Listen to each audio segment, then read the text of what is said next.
नमस्कार, प्रभा साक्षी पॉडकास्ट में आप सभी का स्वागत है। आज के इस पॉडकास्ट में हम बात करेंगे कि दुनिया में कैसे हुई पितृसत्ता की शुरुआत।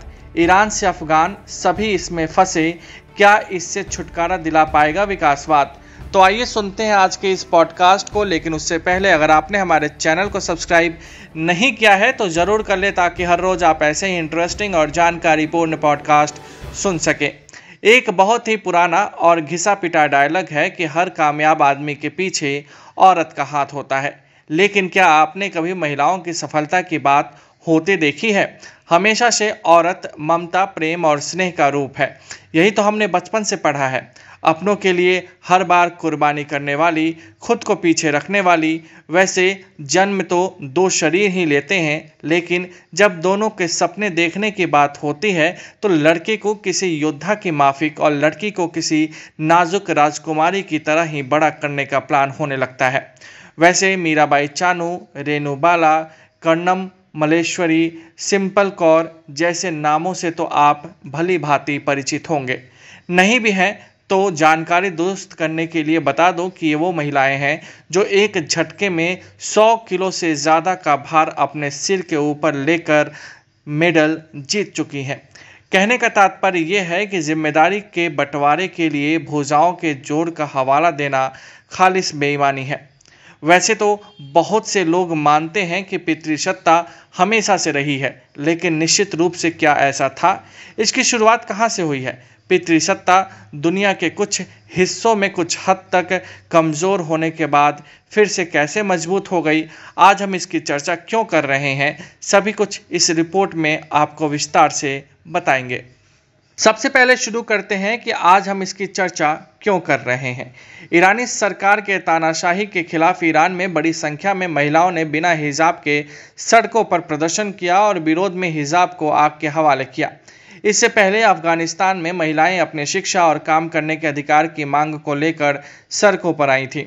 अमेरिका के कुछ हिस्से ये सुनिश्चित करने के लिए कानून बना रहे हैं कि महिलाओं का अब कानूनन गर्भपात नहीं हो सकता। ये मामले पितृसत्तात्मक विचारों के उभरने और उसके खिलाफ बुलंद होते आवाज़ की गवाही है। पितृसत्ता दुनिया के कुछ हिस्सों में कुछ हद तक टने के बाद वापस आ गई है। अफगानिस्तान में तालिबान शासन में एक बार फिर से सड़कों पर महिलाओं के निकलने से लेकर सख्त ड्रेस कोड लागू करने की घोषणा कर दी। इसमें हमें पुराने ज़माने की तरफ लौटने का एक भयानक एहसास होता है। लेकिन हमारे समाज में पितृसत्ता कब से हावी है? पुरुष संपत्ति प्रजनन विकास का आधार है, लेकिन इसमें केवल हमारे शरीर और दिमाग ही नहीं विकसित होते, ये हमारे व्यवहार और हमारी संस्कृतियाँ के विकास से भी जुड़ा हुआ है। उदाहरण के लिए अपनी प्रजनन सफलता को अधिकतम करने के लिए पुरुषों ने अक्सर महिलाओं और उनकी कामुकता को नियंत्रित करने की कोशिश की है। खाना बदोश समाजों में जहां बहुत कम या कोई भौतिक धन नहीं है, जैसा कि अधिकांश शिकारी संग्रहकर्ताओं के मामले में था, एक महिला को आसानी से समझदारी में रहने के लिए मजबूर नहीं किया जा सकता था। महिला और उसका साथी अपने रिश्तेदारों या अन्य लोगों के साथ रह सकते थे। अगर नहीं रहना चाहते तो वह दूर जा सकते थे। यह एक कीमत पर हो सकता था। अगर उसके बच्चे हैं तो अलग रहना मुश्किल होता, क्योंकि पैतृक देखभाल बच्चों के विकास और यहाँ तक कि जीवित रहने में मदद करती थी। लेकिन महिला कहीं और जा सकती थी और रिश्तेदारों के साथ रह सकती थी या एक नया साथी ढूंढ सकती थी। कुछ क्षेत्रों में 12,000 साल पहले कृषि की उत्पत्ति ने खेल को बदल दिया। यहाँ तक कि अपेक्षाकृत सरल बागवानी के लिए भी फसलों की रक्षा करना आवश्यक हो गया और इस प्रकार एक जगह टिकना भी ज़रूरी हो गया। उदाहरण के लिए वेनेजुएला में यानोमामो बागवानी विशेषज्ञ किलानुमा समूह के घरों में रहते थे। पड़ोसी समूहों पर हिंसक हमले और यहाँ तक कि उनकी महिलाओं को उठाकर ले जाना भी उनके जीवन का हिस्सा था। जहां मवेशी पालन विकसित हुआ, स्थानीय आबादी को पशुओं के झुंडों को दूसरे समूहों से बचाना पड़ा, जिससे उच्च स्तर का युद्ध हुआ। चूंकि महिलाएं युद्ध में पुरुषों की तरह सफल नहीं थीं, शारीरिक रूप से कमजोर होने के कारण यह भूमिका पुरुषों ने संभाली, जिससे उन्हें सत्ता हासिल करने में मदद मिली और उन्हें उन संसाधनों का प्रभारी बना दिया गया जिनका वे बचाव कर रहे थे। जैसे जैसे जनसंख्या का आकार बढ़ता गया और बचता गया, समन्वय की समस्याएं उत्पन्न हुई। सामाजिक असमानता कभी कभी उभरने लगी। संसाधनों पर आधिपत्य जमाए लोग ने आबादी को कुछ लाभ प्रदान कर अपनी तरफ मिला लिया। सामान्य आबादी, पुरुष और महिला, इसलिए इन कुलीनों को बर्दाश्त करने लगे ताकि उनके पास जो कुछ भी था वह उनके छीन न ले। जैसे जैसे खेती और पशुपालन अधिक गहन होता गया, भौतिक संपदा, जो अब मुख्य रूप से पुरुषों द्वारा नियंत्रित होती थी, और अधिक महत्वपूर्ण हो गई। धन को लेकर परिवारों के बीच संघर्ष को रोकने के लिए नातेदारी और वंश व्यवस्था के नियम अधिक औपचारिक हो गए और विवाह अधिक संविदात्मक हो गए। पीढ़ियों से भूमि या पशुधन के संरक्षण के कुछ परिवारों को धनवान बना दिया। मोनोगैमी बनाम बहुविवाह। खेती और पशुपालन से उत्पन्न धन बहुपत्नी प्रथा को जन्म दिया। इसके विपरीत कई पति वाली महिलाएं दुर्लभ थी। अधिकांश प्रणालियों में लड़कियों को पैदा करना उनके अधिक महत्व रखता था, जिससे कि पीछे की वजह उनके पास बच्चा पैदा करने की क्षमता का होना था। आमतौर पर वो माता पिता की देखभाल अच्छी तरह से करती थी। पुरुषों ने अपने धन का उपयोग लड़कियों को संसाधनों का लाचार देकर आकर्षित करने के लिए किया। पुरुषों ने दुल्हन के परिवार को धन देकर उन्हें अपनी पत्नी बनाया, जिसके परिणाम स्वरूप अमीर पुरुष कई पत्नियों के साथ रहने लगे, जबकि कुछ गरीब पुरुष अकेले हो गए। तो यह पुरुष थे जिन्हें विवाह भागीदारों के लिए प्रतिस्पर्धा करने के लिए उस धन की आवश्यकता थी, जबकि महिलाओं ने अपने पति के माध्यम से प्रजनन के लिए आवश्यक संसाधनों का अधिग्रहण किया। यदि माता पिता अपने पोते पोतियों की संख्या को अधिकतम करना चाहते थे, तो उनके लिए यह समझदारी थी कि वे अपनी संपत्ति अपनी बेटियों के बजाय अपने बेटों को दें।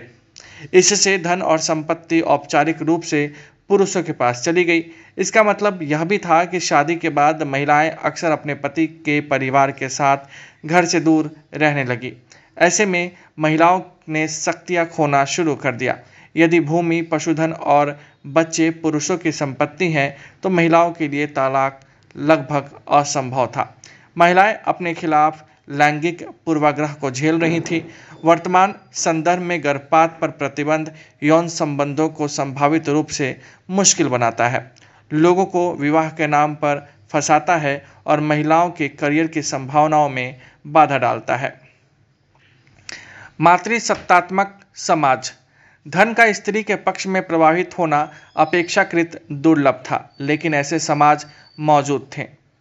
ये महिला केंद्रित प्रणालियाँ कुछ हद तक सीमांत वातावरण में होती थी, जहाँ शारीरिक रूप से प्रतिस्पर्धा करने के लिए बहुत कम धन होता था। उदाहरण के लिए अफ्रीका में ऐसे क्षेत्र हैं जहाँ मातृवंशीय प्रणालियों ने सामान्य तौर पर महिलाओं के पास अधिक शक्ति होती थी। लंबी दूरी की यात्रा या उच्च मृत्यु दर की वजह से पुरुषों की संख्या कम हो गई।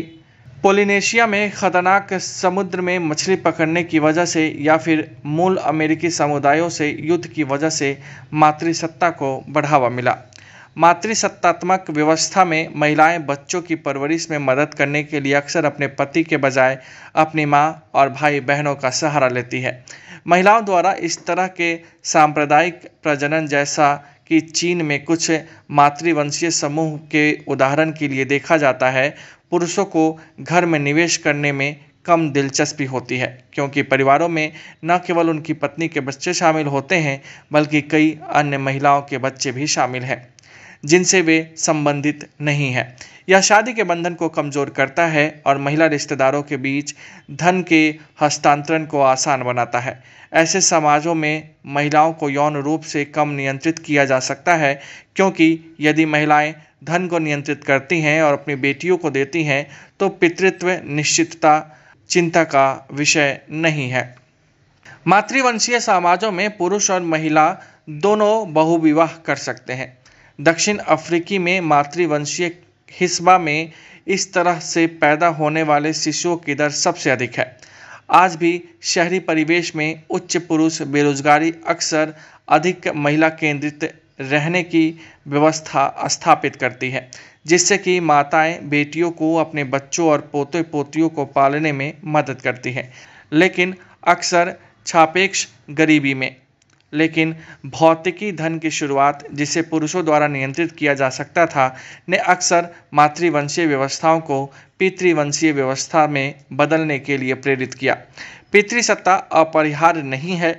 हमें दुनिया की समस्याओं को हल करने में मदद करने के लिए संस्थानों की ज़रूरत है, लेकिन अगर गलत लोग सत्ता में आते हैं तो पितृसत्ता फिर से पैदा हो सकती है। आज के लिए इतना ही। अगले पॉडकास्ट में किसी और मुद्दे पर देंगे विस्तृत जानकारी। जुड़े रहिए प्रभा साक्षी के साथ। अगर आप भी लेना चाहते हैं देश दुनिया की तमाम जानकारी तो आज ही सब्सक्राइब करें हमारे चैनल को। साथ ही नीचे दिए बेल आइकन को जरूर दबाएं ताकि हर अपडेट आप तक पहुंच सके।